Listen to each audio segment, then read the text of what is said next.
Sorry, I'm just getting adjusted.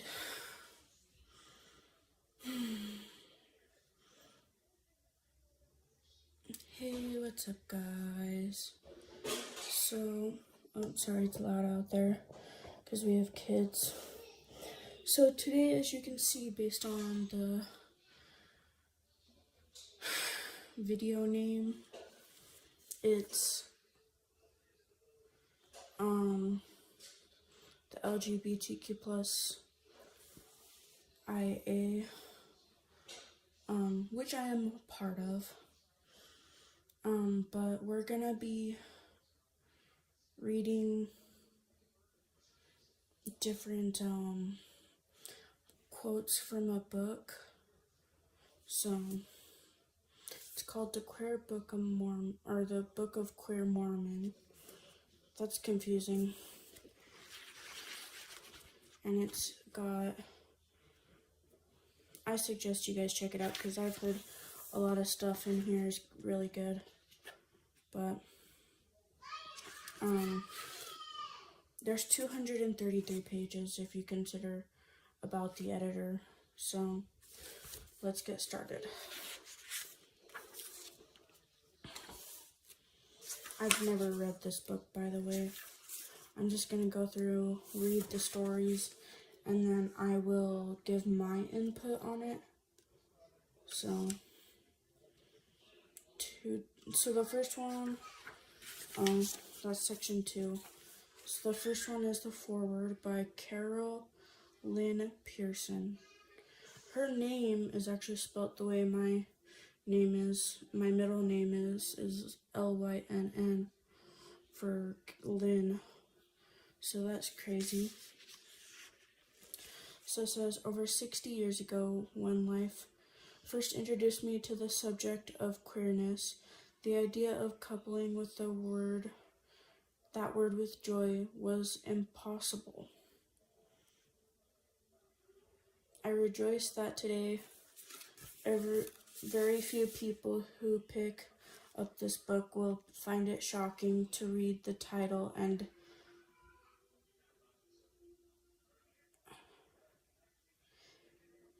am grateful to the people who helped make it possible. My own experience started in 1966 when I married a gay man in the Salt Lake Mormon Temple. Wow. Gerald had confided in me some past gay indiscretions, but we had both been assured of our church authorities that repentance and marriage to a good woman was the answer. We had a good marriage in so many important ways, even joyful ways.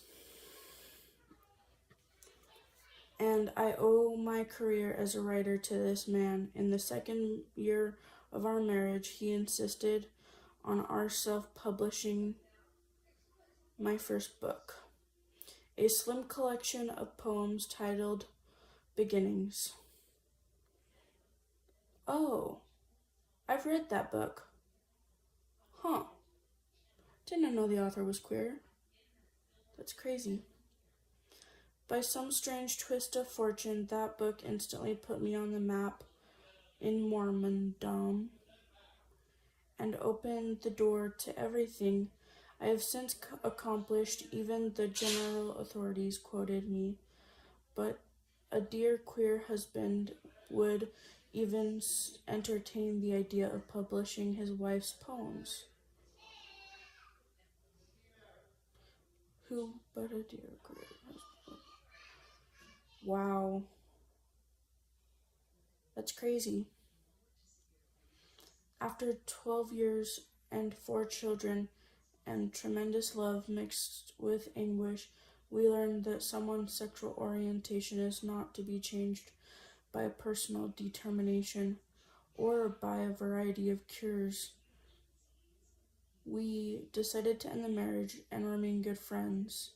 6 years later, in 1984, Gerald passed away from AIDS in my home where I was taking care of him.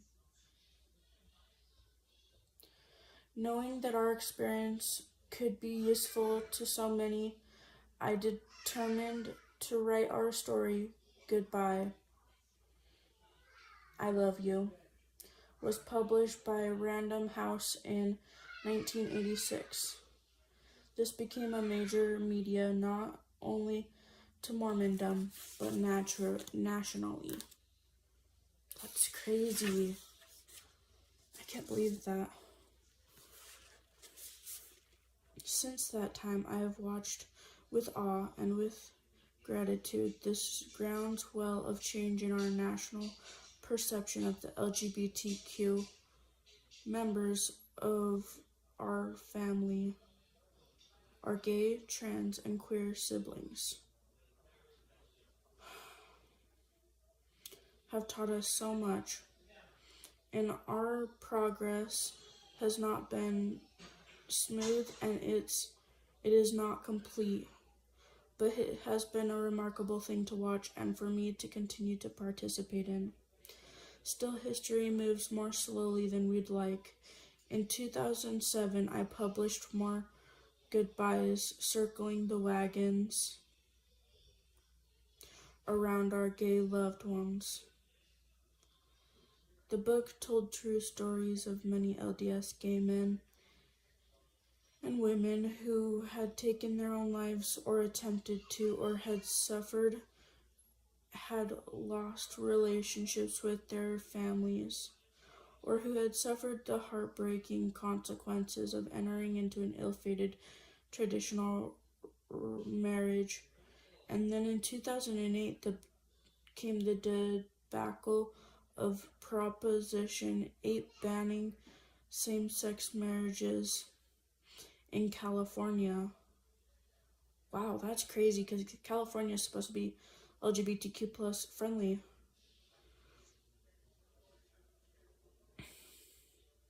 Okay, let's see. Truly a joyless event.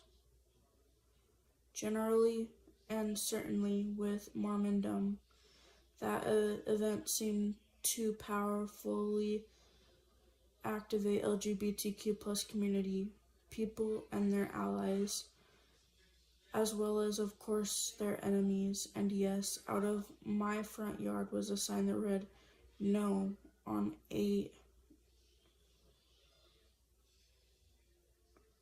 No on 8? What does that mean?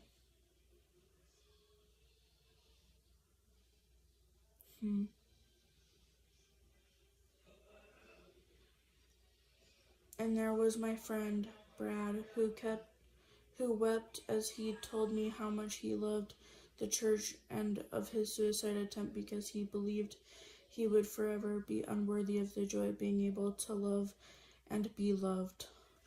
He told of one night going to the site of the Provo Temple because there would be kind spirits there to help me over. So that's him speaking, because there were people and kind spirits who there to help me over, and took a lethal dose of pills. The next morning he was found unconscious in a field and was in a coma for 2 weeks. Brad and I became close friends, and his unnecessary pain is seared into my heart. Proposition 8 was declared illegal in 2010. So what is Proposition 8? I'm going to look that up soon. But then in 2015 came the exclusion policy, another joyless event, making it mandatory that LDS gay couples be disciplined for apostasy, and their children refused baptism until they were 18 and disavowed same-sex relationships. Wow, I can't even believe that's part of the LDS Church's history. 4 years later, without explanation, that policy was withdrawn. Wow, understandable, I mean. They had to. It was becoming part of, the United States history. Anyways, yes, history moves slowly, but it does move. On the subject we speak of here, I am amazed at the changes that I personally witnessed over the last 50 years. We are now at a place in our country and even in our church in which a majority of us acknowledge LGBTQ plus people as full citizens, as beautiful contributors to society, as good friends and associates, as our neighbors, our siblings, our children, and as the loved children of our mother or father in heaven. Indeed, we are at a place in history in which we can hear queer people tell their own stories, and we believe them, knowing that, like everyone else in the human family, our gay, trans, and queer members are indeed that they might have joy. And people say there's people out there who fake being queer. I mean, I'm sure there are, but Introduction: The joy of dancing the lives of modern LGBTQ Mormons. Robert A. Reese. Why does that name sound familiar? Oh, okay. Having been an active ally of the LGBTQ plus community, individuals, and in the Latter-day Saint Church and Mormon community for the past half-century, I was intrigued, enlightened, and inspired by the personal stories of this collection. Intrigued because I was fascinated anew by the mysterious richness and complexity of human sexual and gender diversity. Enlightened because, as much as I felt or thought I knew about the variety of complexity of the orientations and identities associated with this community, I now understand much more. Inspired because the courage, faith, and love these personal stories reveal that have broadened my mind, expanded my soul, and greatly enlarged my heart. But I have also been saddened because of the rejection, hostility, abandonment, and abuse that most of the writers experienced in their families and religious communities as they grappled with what it is like to have been born in a sexual orientation and or gender identity that is radically at odds with the expected norms of their social and religious communities. Carrie Spencer Prey is to be congratulated for finding such a rich array of individual voices from across the LGBTQ plus spectrum, and with the Latter-day Saint Mormon community, and then helping them shape their personal stories into compelling narratives. Along with the related anthology, I Spoke to You with Silence, essays from queer Mormons of marginalized genders, diversity of Utah Press.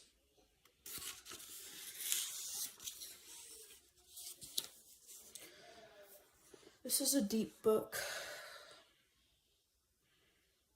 Yeah, I can't believe her husband died of AIDS. I'm still getting over that because my mom almost got AIDS. But anyways, edited by Prey and Jen Lee Smith, this collection gives voice to a community whose voices traditionally have been silenced, ignored, or punished, much to their disadvantage, and I believe much to the detriment of the detriment of the LDS community, of which they have been or still are a part of. One of the inspiring themes of this book is found in the metaphor of dancing, since Neither dancing nor joy has been characteristic of the lives of the LGBTQ plus individuals within the Mormon community. Over the past 70 years, such individuals have had to face the challenge of either being seen or unseen as having deliberately chosen lifestyles that are considered perverse, willfully rebellious, and sinful. According to the clearly established norms of their religious and civil societies, Martha Graham, that's different. So Graham is different than Graham, calls dance the hidden language of the soul. The stories in this book reveal that hidden language in powerful ways. When Pray, the collection's editor, refers to dancing in the dim light, she is being both optimistic and realistic. The dim light. A reference from the Gnostic Gospel of John provides an apt description of the challenge LGBTQ plus Mormons face, that such a thing as radical hope. The dim light in which they dance might be like the first gleam of dawn, which shines ever brighter until the full light of day.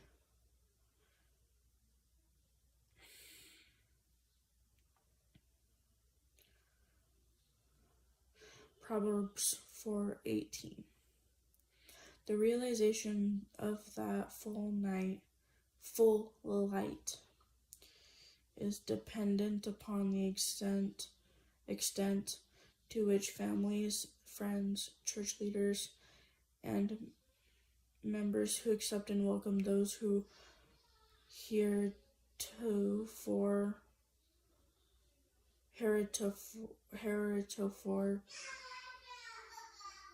have not been welcomed or accepted, let alone celebrated.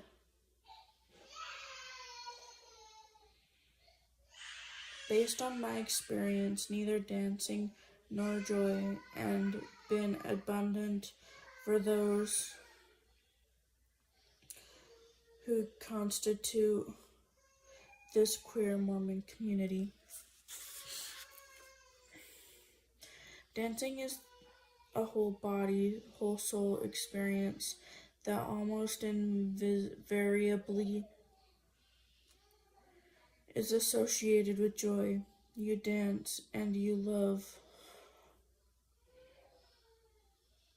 And you dance joy and you dance dreams, said Jean Kelly Prey, states that she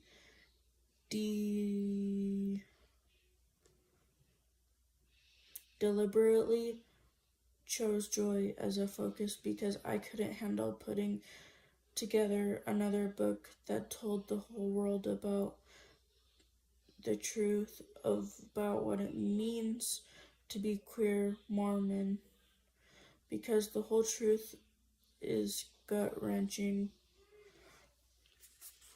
Sorry, I'm almost like falling asleep. Knowing the whole truth is too much even for me who lived it. It's also heavy. The heaviness is attributable to the fact that since the mid-20th century, the Latter-day Saints Church and community have failed to understand that a small but significant group of its members had to contend with a complex set of personal, social, political, relational, and spiritual challenges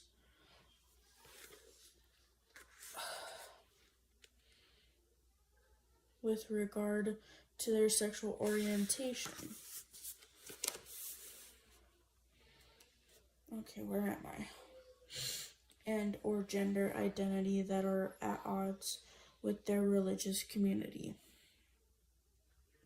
Having worked with this community for decades, I can attest heaviness of heart by I'm falling asleep.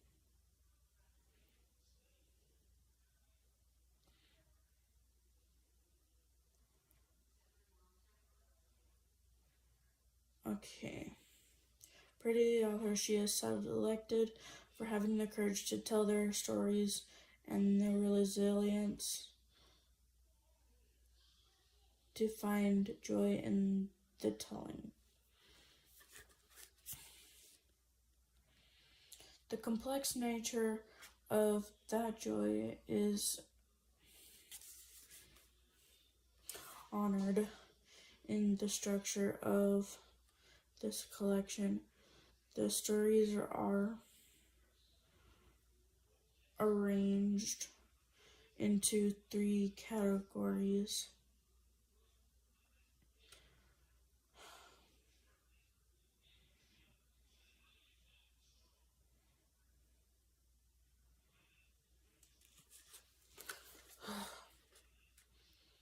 Categories. Where am I? I lost my spot when I started falling asleep. Okay. What do you think it means to have Mormon joy? She confesses that joy is complicated emotion. The collection is a sort of compendium on that complication 4 or more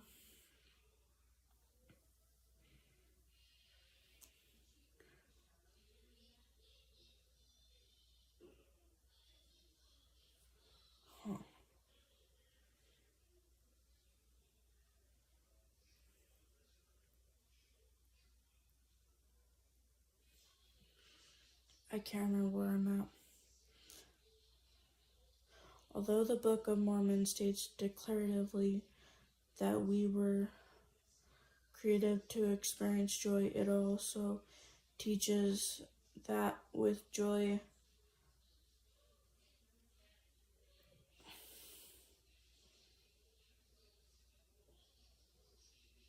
I need to go to sleep soon. With joy is complicated, and is gratitude. With joy, that joy is complicated emotion. This also collection of as a short condemonium of on that complicated emotion.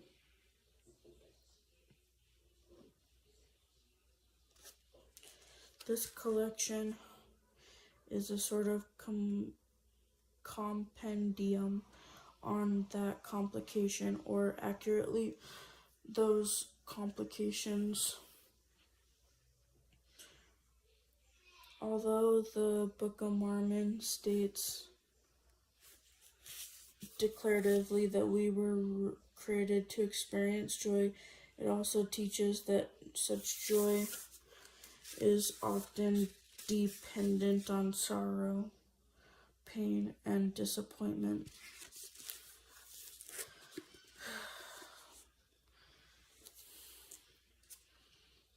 That there must be opposition of all things. We are also taught that we can't know and enjoy the sweet things without taking the bites. unless it's canned. Wait, what am I saying? Oh, I saw bites without tasting the bitter D and C. Okay. Or as Prey puts it, joy isn't always joy unless it's earned. Okay, so I saw eats and I saw earned and thought it was eats. Okay. It's defiant. It comes after pain, after struggle. It is the feeling of finally finding freedom when you have only been imprisoned.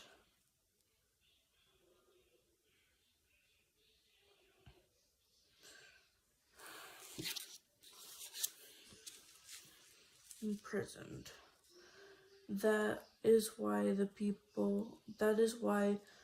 palpable is so many of these stories we now need to match that insight with intelligence and the ancient principles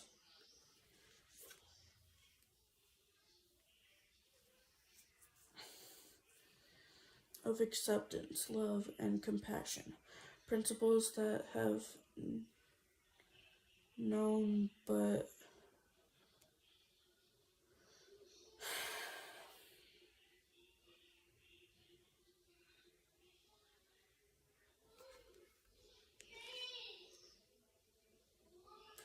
is why joy is palpable. In so many of these stories, we now need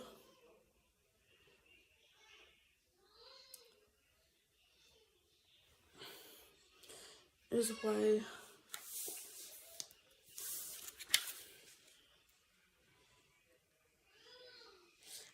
joy is palpable in so many of these stories.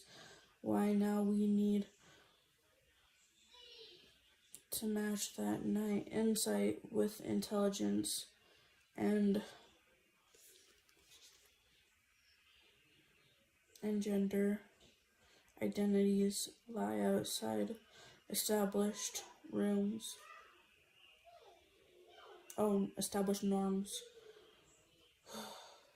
We need to replace our fear, demonization,